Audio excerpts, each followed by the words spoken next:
Vamos ya con nuestra mesa de actualidad. Hoy nos acompaña la secretaria general de FAE, Emiliana Molero. Buenas noches. Hola, muy buenas noches, Rafa. El abogado Joaquín Mercado, ¿cómo estamos? Muy bien, Rafa, buenas noches. Y el, prepárense, economista, abogado, militar y exconcejal del Ayuntamiento de Burgos, Salvador de Foronda. ¿Cómo estamos? Buenas noches. ¿Qué tal, Rafa? Buenas noches.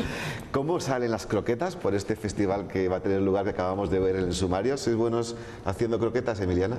Yo creo que le he hecho un par de veces en la vida, o sea que no. ¿Y cuántas veces te las has comido en la vida? No, soy consumidora, o sea, me gustan. Me estaban apeteciendo, cuando lo estáis presentando, me estaban apeteciendo comerlas. Entonces hay un problema, lo comes mucho, lo cocinas poco, ¿no? Bueno. Igual tenemos que aprender, digo, para que me las hagas a mí también, digo. Y hago otras cosas que no son croquetas. Bien, bien, oye, pues tenemos un programa de cocina en esta casa, ¿eh? Te llevaremos un día. Vale. Joaquín, la verdad de las croquetas en tu casa. Bueno, yo procuro que no me pillen con las manos en la masa.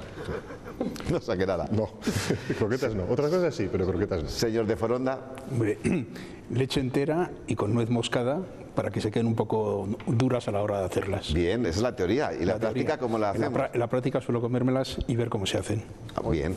Bueno, pues vamos a decir a los que han organizado este festival que aquí tienen 4 valores, pero como jurado vamos encantados, ¿a que sí? Hombre, por supuesto que sí.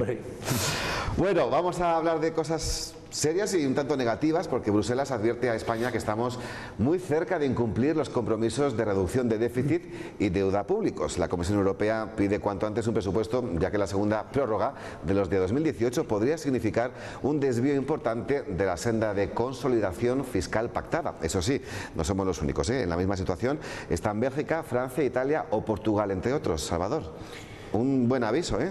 Buen aviso y una situación un poco complicada, sobre todo para este país, ¿no? Y quiero decir que lo voy a hacer muy sencillo porque ya sabes que en economías todo se complica, ¿no?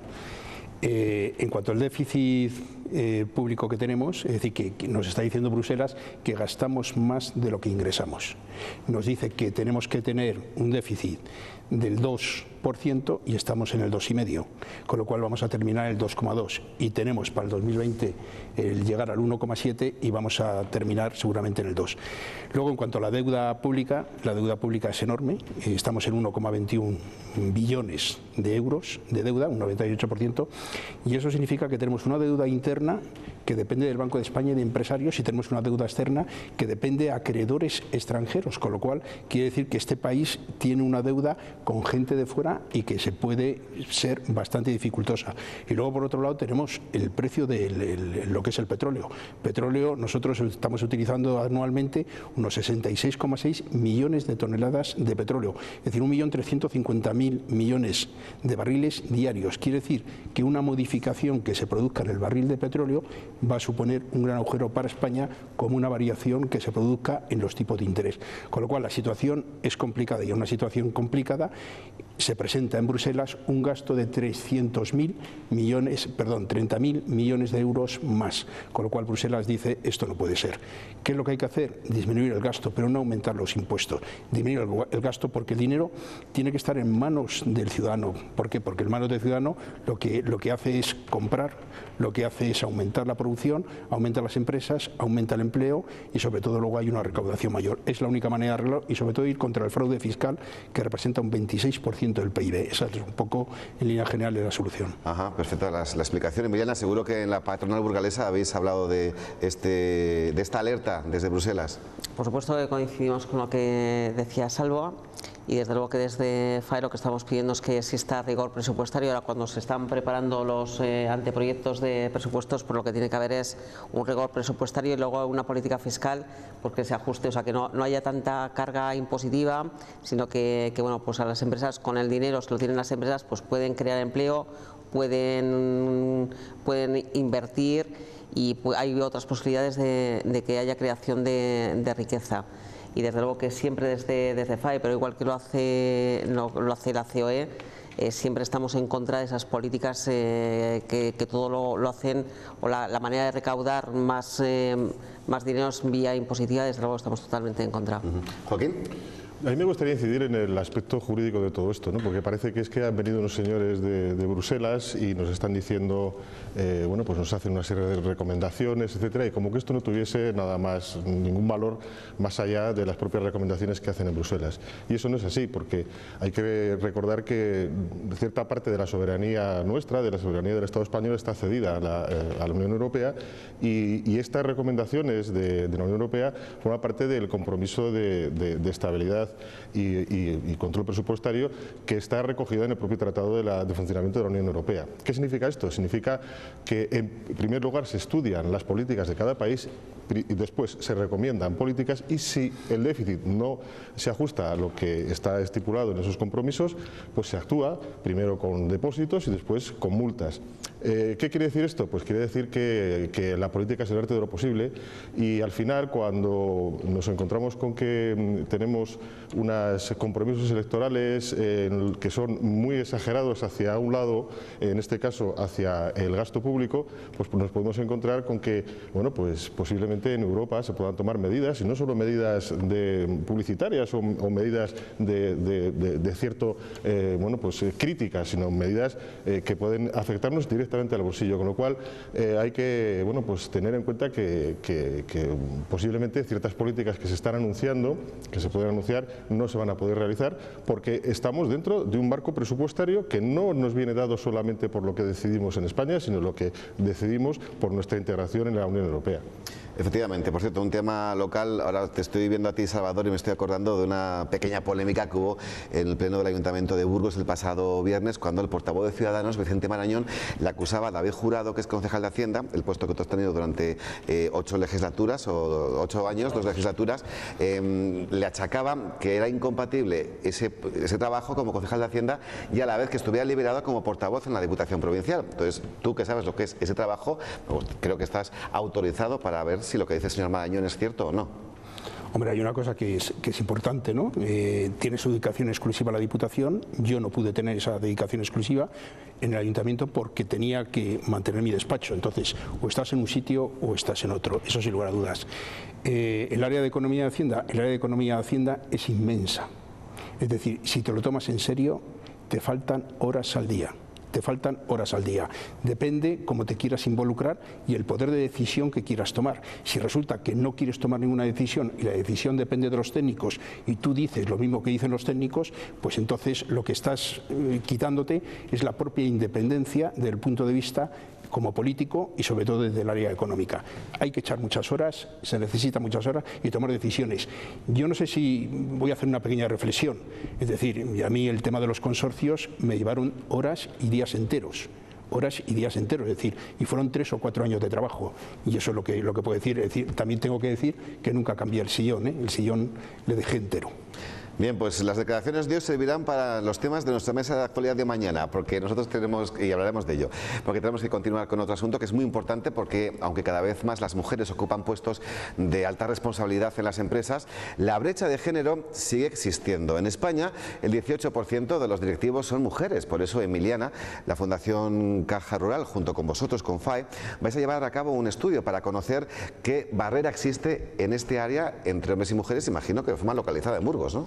Sí, en FAE ya llevamos unos cuantos años que nos preocupa que las mujeres se integren también en sectores en el que no están representadas, como pueden ser sectores muy industrializados, como el metalúrgico o otros. Y bueno, y este año, con la colaboración de Caja Rural, Caja Viva, lo que queremos llevar a cabo es un estudio para conocer las empresas burgalesas ya de cierto tamaño, o sea, tienen que ser medianas, grandes, a ver los puestos directivos que son ocupados por mujeres. A nivel nacional, los datos que estamos manejando es que del total de mujeres que están trabajando o que estamos trabajando en España, solo un 9% está ocupando cargos directivos. En las empresas del IBEX, solo un 26% son consejeras y un 16% solo son directivas. Lo que queremos es también trabajar y también con las empresas de Burgos, pues bueno, pues para que las mujeres también cada vez se integren o estén ocupando puestos de más responsabilidad. Pero el otro día también lo decíamos, hay un dato. Es cierto que las mujeres, o sea, en la época bueno, yo creo que es cuando empezamos Joaquín y yo, hace muchos años, 30 y muchos años que terminábamos la carrera, ahí yo creo que empezamos las mujeres ya a estudiar carreras universitarias, pero lo cierto es que donde se produce esa brecha es que las mujeres no siguen, o sea, no cogen ni formación profesional vinculadas con puestos en los que hay más hombres, o carreras universitarias que les dé lugar a ocupar puestos de alta dirección, de directores de empresas o puestos de alta responsabilidad. Y yo creo que eso es algo que hay que afrontar y bueno, también trabajar con las mujeres para que vayan asumiendo puestos de responsabilidad. O sea, muchas veces le hemos comentado, las mujeres priman o priorizan otras cosas más que a veces el ascenso. Pero también hablando de puestos que ocupan, los puestos directivos que ocupan las mujeres, eso en la empresa privada es lo que está ocurriendo, pero si analizamos también el porcentaje de mujeres que están ocupando puestos directivos en las empresas públicas, la paridad tampoco existe. ¿Tú crees que priman o que se ven obligadas a frenar ese ascenso? Yo creo que muchas mujeres, o sea, yo de mi entorno de amigas o de conocidas, yo creo que las mujeres ahí tenemos otras prioridades. Un hombre, si le ofrecen un ascenso, yo creo, o que le trasladan a Estados Unidos o que le trasladan a China, yo creo que muy pocos piensan en la familia, piensan en los hijos, piensan en el traslado, lo aceptan y ya está. Yo creo que en las mujeres, pues bueno, piensan más en otras prioridades, hijos, padres. Y yo creo que bueno, también las mujeres tenemos que asumir esa responsabilidad y bueno, pensar también en querer también afrontar estos trabajos o estas posiciones de responsabilidad. Joaquín, si a ti en tu empresa te dijeran te mandamos a China, antes de aceptarlo, lo hablarías en casa, ¿no? Es que dicho así como Emiliana, como una respuesta automática. Yo sí que lo hablaría en casa, pero posiblemente si lo hablase en casa, igual yo sí me iba y mi mujer no. Eso yo creo que es un poco lo que quiere decir Emiliana, ¿no? O se va toda la familia. O se va toda la familia, que también puede ser. Claro. Y de hecho, bueno, pues a medida que las unidades familiares son de una edad, bueno, pues más jóvenes, pues yo creo que estas cosas ya se las plantean con menos miras, digamos, apegadas a la tierra y con otras miras más universales, ¿no? Apuntando lo que decía Emiliana, yo creo que si bien los criterios están claros que la igualdad jurídica es plena en España, pero estamos asistiendo que cuando efectivamente existe esa igualdad jurídica y se plasma una igualdad real es en la función pública, y ahora mismo vemos que la función pública, por los criterios de igualdad, mérito y capacidad, el porcentaje de mujeres que están accediendo a la función pública en cargos de total y absoluta responsabilidad, me refiero fiscales, jueces, registradores de la propiedad, digo, en las oposiciones que yo conozco, en otras oposiciones que sean de otro ámbito, es así, y entonces hay que analizar por qué no se llega luego a esos puestos directivos. Bueno, pues porque de momento estamos dentro de sociedades en las que está dominando el patrón hombre, ¿no? Yo creo que en sociología siempre se dice que solamente se pueden atajar los problemas cuando se conocen, y yo creo que esta encuesta que hace la FAE, o que se están haciendo, y estos estudios, mejor dicho, pues yo creo que son fundamentales para llegar a este convencimiento, porque muchas cosas de que estamos hablando posiblemente nosotros las intuimos, pero no las sabemos con total seguridad, ¿no? Yo creo que al final todo el mundo parece que está claro que en los puestos directivos de empresas privadas las mujeres no llegan, y si llegan las mujeres cobran menos, que también es importante decirlo, y además yo creo que necesitamos ese componente femenino en la dirección de las empresas, porque hasta ahora con los componentes masculinos estamos yendo a sitios bastante peligrosos, ¿eh? O sea, que estamos yendo posiblemente a una nueva crisis, etcétera, a ver si entra aire fresco y aire femenino también, ¿no? Bueno, ¿dónde nos llevó la del Fondo Monetario Internacional? Sí, bueno, sí. Y a la mujer, o sea, que nos dibuja nuestro aspecto del género. Salvador. Mira, yo soy un gran defensor de que las mujeres ocupen los mejores puestos. Y es más, el gran hándicap que tienen las mujeres es que hayan puesto el 50%, porque si no existiese ese 50%, lo rebasarían ese 50% por la preparación que tienen y la forma de trabajar que tienen. Yo cuando he estado con mujeres trabajando, la verdad que ha sido impresionante, es decir, las veo como como más en su sitio, y cuando he dado clases en la universidad también, como más entusiasmadas con lo que realmente hacen. Yo pienso, por ejemplo, que en el propio IBEX, que aproximadamente hay 1.400 personas dentro de los consejos de administración, se podía aplicar las teorías o las prácticas o las directivas que tiene la Unión Europea, que dicen que tienen que ocupar el 40%. Entonces, que quiten a un consejero de administración de cada uno de ellos, que lo cambien por una mujer y llegaremos al 40%. La mujer es líder, la mujer está preparada, la mujer alcanzará grandes cotas y seguro que, como decía Joaquín, seguro que dará un resultado, y lo está dando un resultado extraordinario, no tengo ninguna duda. Sí que añadir, porque de la estudio que hemos hecho este año para conocer por qué eligen las chicas unas carreras o unos grados de formación profesional y qué es lo que puede estar influyendo, la conclusión a la que hemos llegado es que en edades tempranas, cuando tienen que empezar a elegir la formación que quieren, no están recibiendo la orientación suficiente. Eso es lo que nos están diciendo las 1.200 encuestas que las hemos hecho. Y las niñas y los chicos tienen que tener esos referentes para que quieran elegir ser ingeniera. Carreras que están muy masculinizadas, y ahí sí que con educación queremos trabajar para que las niñas, bueno, pues conozcan algo más que lo que tienen a su alrededor, o sea, que luego orientación, desde luego tiene que empezar por la casa, ¿no? Y claro, familia. también familia. ¿Nos parece, yo voy a lanzar ¿no os parece que muchas veces cuando pensamos en las mujeres en los puestos directivos, pensamos que las mujeres tienen que hacer el rol masculino que los hombres estamos haciendo en los puestos de dirección, y posiblemente lo que estamos haciendo es colocar a mujeres que hacen lo que haría un hombre? Me refiero en cuanto a actitud, en cuanto a valores que reconocemos todos que tiene la mujer. Yo creo que tiene que ser una mujer que ocupe esos puestos con criterios que vengan dados de su propia condición femenina también. Bien, pues otro asunto. Ayer conocimos el primer barómetro de la infancia en nuestro país. Es decir, por primera vez se publicará lo que piensan los menores españoles de entre 11 y 18 años. Sus tres principales preocupaciones, y es lo que quiero que me valoréis, son la escuela, los estudios y la formación, con un 19,71%, el acoso escolar o el bullying con un 9,36% y el trabajo o las perspectivas de futuro con un 7,27%. Salva. La verdad es que yo siempre digo que cuando los niños dicen algo, ¿no? A veces lo dicen de buena fe y a veces a los mayores nos sientan mal, ¿no? Pero sí que es verdad que aciertan. Yo creo que han acertado totalmente. Sobre todo hay otra de las cuestiones que hablan sobre todo de los políticos, y hablan del fraude de muchos políticos o de lo que está pasando en la política.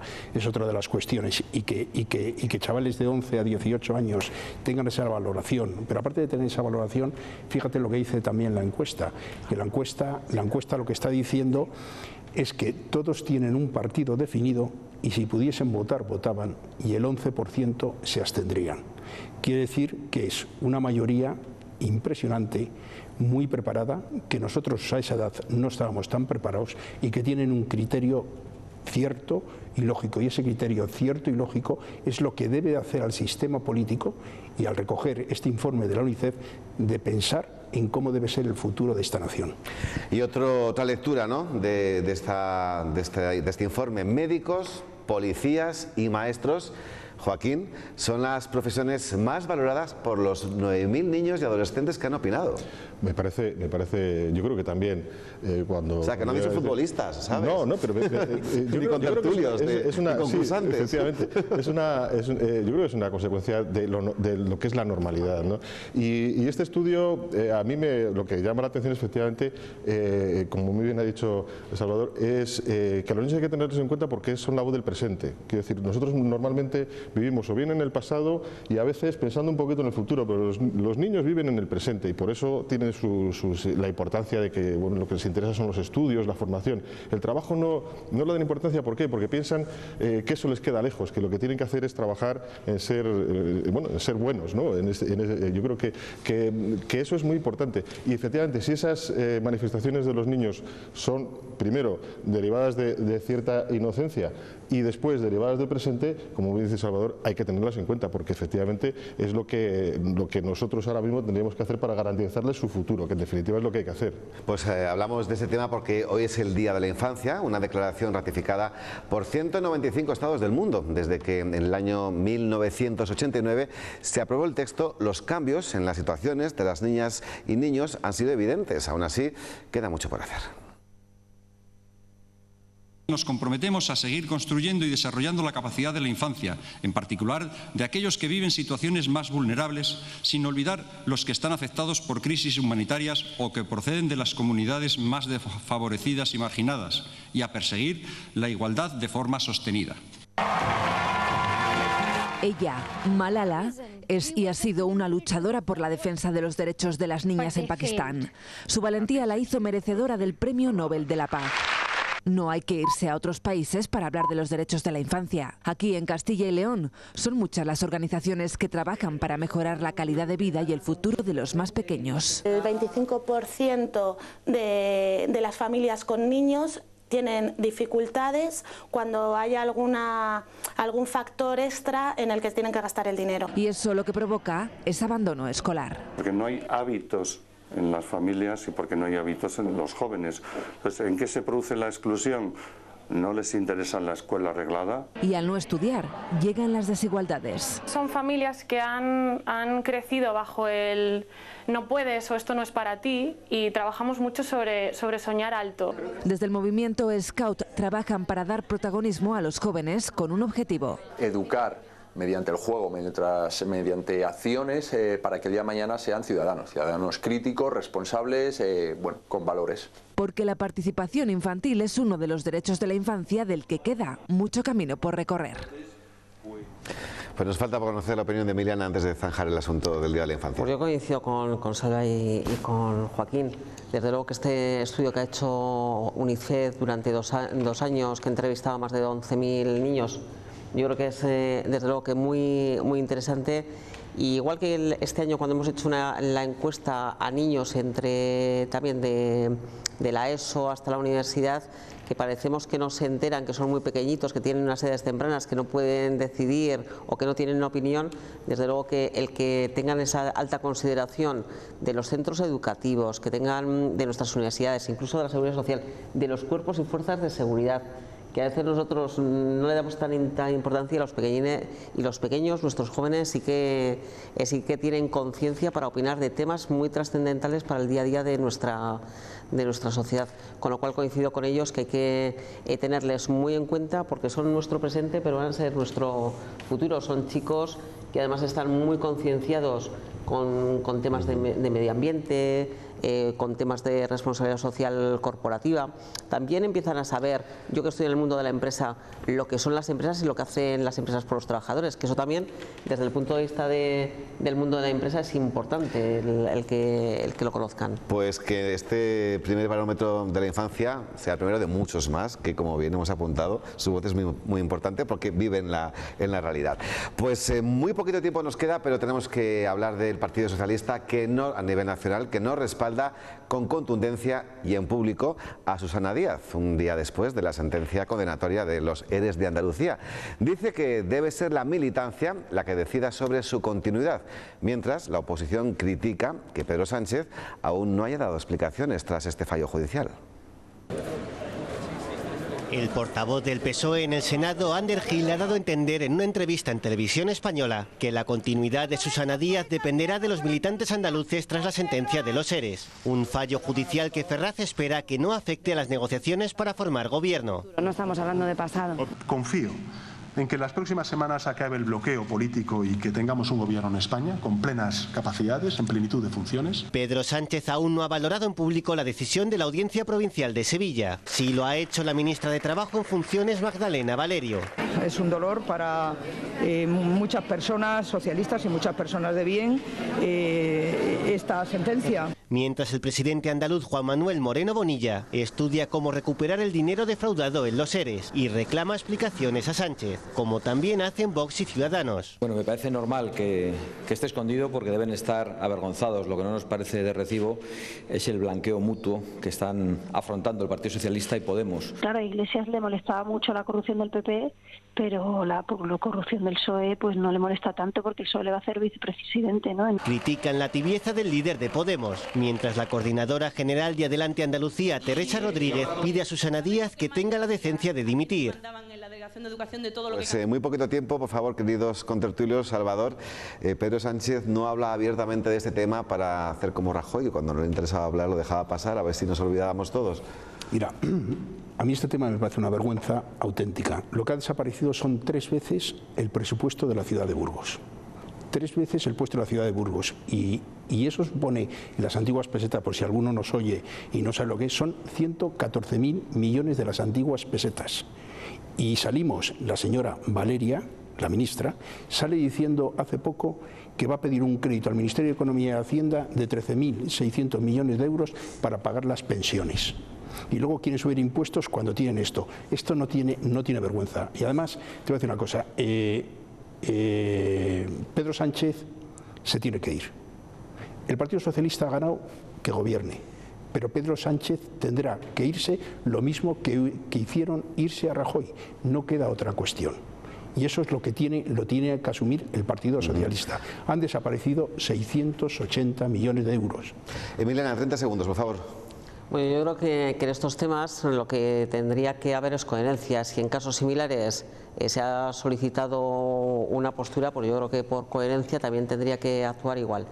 Pero también siguiendo lo comentado por Salva, en estos momentos desde la patronal, desde Burgos, pero también desde la CEO y Cepime, lo que estamos pidiendo, que ya lo veníamos pidiendo con anterioridad, es un gobierno estable, moderado, y que desde luego con la situación que se presenta, que estamos en una desaceleración económica, lo que desde luego necesitamos es un gobierno estable, pero insisto, moderado, para que lleve a cabo las políticas y las reformas que necesitamos. Pues Esquerra Republicana, que es decisivo para que ese pacto salga adelante, ya ha dicho que va a consultar, se mantiene en el no a esta investidura con Pedro Sánchez y Pablo Iglesias, y va a consultar a sus bases, va a ser el próximo lunes. La pregunta que van a hacer, Joaquín, es: ¿está de acuerdo con rechazar la investidura de Sánchez si previamente no hay un acuerdo para abordar el conflicto político a través de una mesa de negociación? Solamente con la forma de formular esta pregunta ya sabemos que está buscando no. Bueno, es publicidad, publicidad, publicidad, y que hablen de mí aunque sea bien.